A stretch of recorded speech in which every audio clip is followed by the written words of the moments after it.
Well, here we are, everyone, and I am so happy today. This news has made not only my day, my week, my month, it might have even made my entire year, because that news is the GSXR is back. Round of applause for everyone who made this happen, because this is not just, I'll run through the specs in a minute of the bike, but just for motorcycling in general, thank God, thank the Lord, whatever Lord you pray to, that 1000cc superbikes are still in production. I didn't think I'd see it unless they changed the motor to a V4 or something, which they haven't done. Spoiler alert, I'll tell you in a minute. But thank you Lord for giving us the GSXR back. Right, let's get into the PDF. Okay, so there's a detailed PDF and then there's a brief one. So I'm going to run through the brief one, and if we need any more information, I will refer back to the detailed one. As I said, this information, I've sort of glanced through it now, but I'm reading this with you for the first time, and we're going to hopefully smash this video up today. So here we are. First of all, let's show you some pictures, because that's what everyone wants to see. And the hero colorway, beautiful classic GSXR, blue and white, the little hint of fluoro red. I want to buy one already. I absolutely do. So, and there's three colors. There's a white and blue one, a red one, and a yellow one, which is sort of like, reminds me of the Corona one. And they all look pretty good, but my personal opinion is I plumb for the classic. So that's what it looks like. It looks like it's got a new exhaust, which is good. It's still a biggie, but Euro 5 plus, etc., all that stuff that the manufacturer has to conform to. Just stop moaning about it, because that is the law. That's what you all voted for, and that's what our powers that be that we love so much are implementing. Even though they probably only sell 200-300 a year in this country, but there we go. We've got to keep those emissions down, haven't we? Yeah. I digress. I've got a lens cap in my pocket. Suzuki has announced that the GSXR1000R will return to the UK. Yes! Designed to perform, built to thrill, the GSXR1000R gets an updated engine to meet Euro 5 Plus regs, whilst maintaining high levels of performance output. Changes include new crankshaft, crankcases, pistons, conrods, and higher compression ratio. There's also a new exhaust. An updated suite of electronics and winglets that increase downforce for higher speeds. It wouldn't be a new bike without winglets, would it? But there we go. Like them or hate them, they're here. So it's not just, hey guys, we've made it Euro 5 plus, but we haven't done any performance-based add-ons. It looks like they've done the work, and it's not just a color scheme. So thank the Lord, thanks Suzuki. Oh my God, it's a revelation. I love a GSXR. Anyway, let's get on with it. Despite a number of changes made to satisfy the latest emissions standards, the updates to the engine also enhance the GSXR1000R's performance potential, making it capable of withstanding the tuning required to compete successfully in Premier Class endurance, sport bike, and superstock racing competitions. So that's basically what they've done. They've just gone, look, we know for the road it's going to have all this gubbins on it, but we still want to go racing. We still want to make a performance bike. And a lot of people try, if possible, to get rid of that gubbins and stuff anyway. So I think what they've done is they've made the motor strong enough to compete, and the road guys are just going to have to put up with it, or change it, or build a track bike, whatever. But I'm here for it.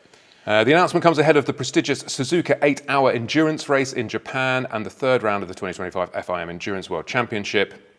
Blah-de-blah-de-blah, it's won a lot, yeah. The announcement also comes as part of this year's 40th anniversary celebrations of the GSXR range. 40 years of joy. I absolutely love a GSXR. I've had some of my most amazing moments in motorcycling on a GSXR, and I've been so sad that it's missing. And this information is just, I'm elated. Blah, blah, blah, blah, changed the world forever, which it did. I think even if you're not a Suzuki guy, even if you're a Ducati, whatever, you have to respect the GSXR, because it's brought so much and upped the competition level of everyone else over the years. So, fair play. Right, engine. Still a 1000cc inline 4, and it still uses MotoGP developed variable valve timing system. Developed on the firm's GSXR prototype racer, blah, blah, blah, blah, blah. I'm not going to get too engrossed in this. The mechanical system is It uses 12 steel balls and slanted grooves to rotate the sprocket and retard the intake valve timing. Basically, it's more powerful and more torquey. In addition, the exhaust valve diameter was changed from 24mm to 25mm, plus the new camshafts and wider cam chain. New fuel pump to increase fuel pressure. This is quite good. To help maintain power output, new throttle bodies boast a larger bore, so it's now 48mm, up from 46mm. Newly designed single-stage funnels, further boosting peak power. It's got new forged aluminium pistons. It's got DLC-coated wrist pins to reduce friction. And the piston heads were reshaped to increase the compression ratio to 13:8:1, if that information means anything to you. Conrods are chrome molybdenum steel with a carburized surface treatment to increase strength. Crankshaft adopts a new design, increased from 35 to 37mm. I mean, I'm not really an engineering guy, but it all sounds like it sounds like they've done, basically what they're saying is they put a lot of effort into making the motor strong enough to be able to tune for racing, which is great news for everyone. So that's all we should take from that. As well as being highly attractive and etched with the GSXR logo, the new exhaust silencer body is more compact. I think everyone gave the Suzuki, the GSXR1000, a lot of shtick for the massive dustbin on the back. I quite like some of the memes that were going around, but yeah, nice that they've addressed it. A larger capacity elliptical catalytic converter in the collector is positioned closer to the engine to facilitate quicker warming, which helps improve its performance. I actually had a conversation with someone about that. So all of these tests that are designed to fit these EU bloody plus emission laws, it depends how close you put the cat to the motor. It's about how quickly it heats that up, because then the cat becomes more efficient. So we can all, rejoice that our very limited number of GSXR1000s that get sold in this country, which is only a 1 litre motor, still produce not a lot of carbon dioxide for everyone. Yeah. Peak power is 195 PS at 13,1200 RPM, with peak torque at 110 Newton meters at 11,000 RPM. And those are the motor statistics. Chassis. The new GSXR uses the same lightweight twin-spot aluminium frame, subframe and braced aluminium swing arm as the previous version. Suspension is Showa. Electronically controlled steering damper. At the front, we've got Brembo brakes. They are monoblock calipers. It doesn't say what they are. I'll look at a picture in a minute. I'll put one on the screen. 320mm discs. There is a new ABS unit that saves 51 grams over the previous version. Lightweight cast aluminium wheels. And it comes with the Bridgestone Battleaxe Street RS11 tyres. 120/70/17 and a 190/55. That's interesting. It's not a 200, it's a 190 on the rear. This is a bit on the winglets. Developed in conjunction with Suzuki CN Challenge Race Team, the new winglets provide increased downforce at higher speeds, adding stability and reducing wheelie. Produced in Japan, they are made of dry carbon with hollow structure, and the size and shape of the winglets are developed through a long process of experimental builds and through test runs to achieve optimum effect without making handling feel heavy. I mean, there's no numbers about downforce there. I think they just felt they had to do it. And we've all seen GP riders fall off, smash their wings, and then go and make the lap record. So it doesn't really affect us as mere mortals, does it? Electronics. An updated suite of electronics further enhances the GSXR1000's performance and allows riders to tailor its character to suit their performance of riding conditions. And that does need updating. When we tested the previous bike, I loved the previous bike, but it was a little bit raw compared to the competition. So I think the updated electronics should be good and well worth it if you like electronics, but let's face it, we're in the world of electronics, so there's not much you can do about it.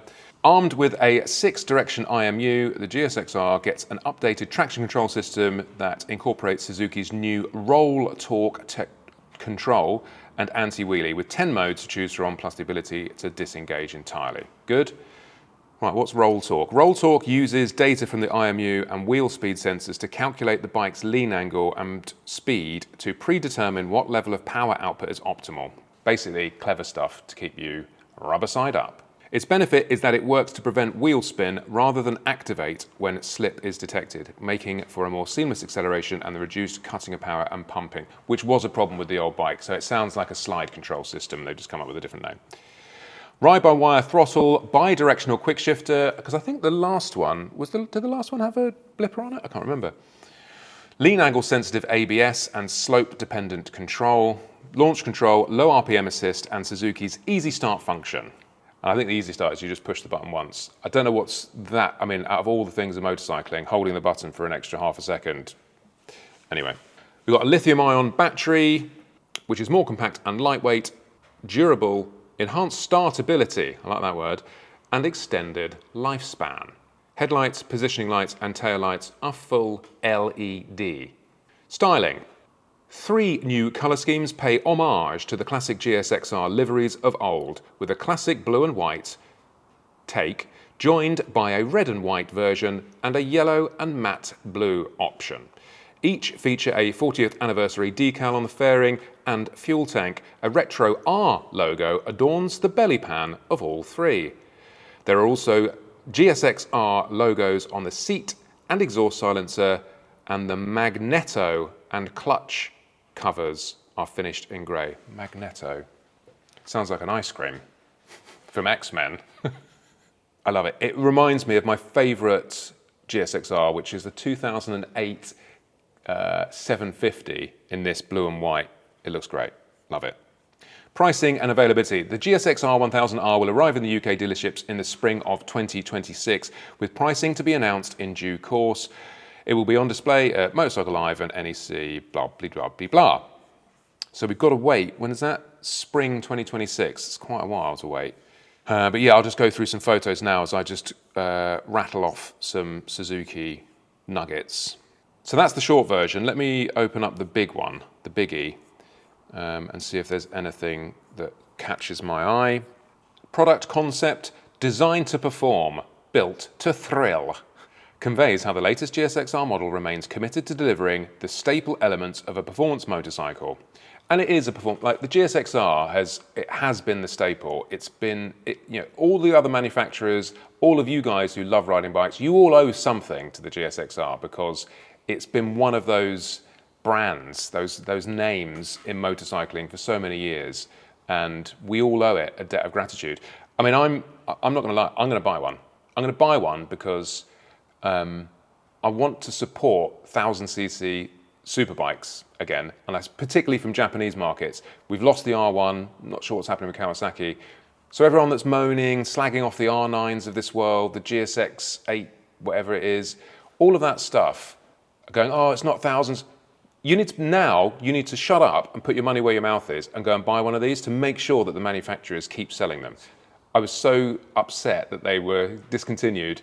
I'm buying one, as long as it's not really, really expensive. Which I don't think it will be, because it's a Suzuki. We should be okay. Suzuki, I haven't heard this before, the Suzuki Clutch Assistant System, SCAS, contributes to smooth shifting and enables a light touch to clutch lever operation, which is interesting because it's got up and down shifter, isn't it? So I like a bit of clutch. Chassis features, that's just marketing stuff. Compact, light and rigid. Race-inspired aluminium swing arm, so that's the same, I think.